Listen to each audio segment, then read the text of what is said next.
Hi, I'm Nancy Dove, here to talk to you about my intervention, which is a lifestyle intervention for the treatment of metabolic syndrome for the people of Newfoundland and Labrador. It's a pilot project called Change in NL. For information on metabolic syndrome, excuse me, or the original Change program, please see the poster right here. So this original program had to be updated and adapted to meet the needs of the people of Newfoundland and Labrador.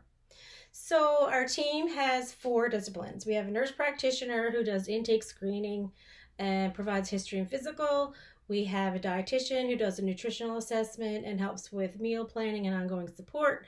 We have a kinesiologist who does physical endurance assessments and helps to establish a graded exercise program for each individual patient. We have 2 counselors who provide cognitive behavioral therapy, which is really important in sustaining behavioral change.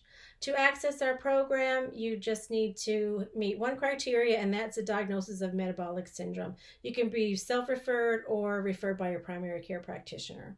Each patient then goes through an assessment period in which each discipline meets individually with each patient to conduct a discipline-specific assessment and to help with the planning of care.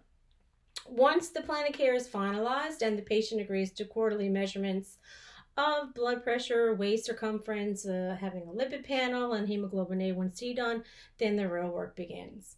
So months 1 to 3, the patient meets with the dietitian, kinesiologist, and counselor 1 to 2 times a week for ongoing assessment and support and making any changes to the plan of care as needed. At the end of that period, the patient also meets with the nurse practitioner to review labs and measurements and get feedback, support, and education.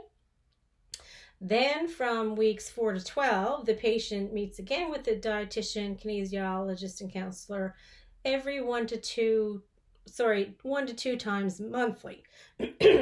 And at the end of that period, meets with the nurse practitioner again. After this, the patient goes into maintenance, in which they return to their primary care practitioner or are referred to a new one.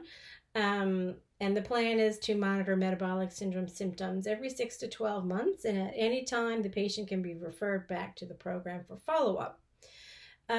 There's ongoing evaluation of the program quarterly, in which clinical data is examined, feedback, updated clinical care guidelines, and research is incorporated into the program.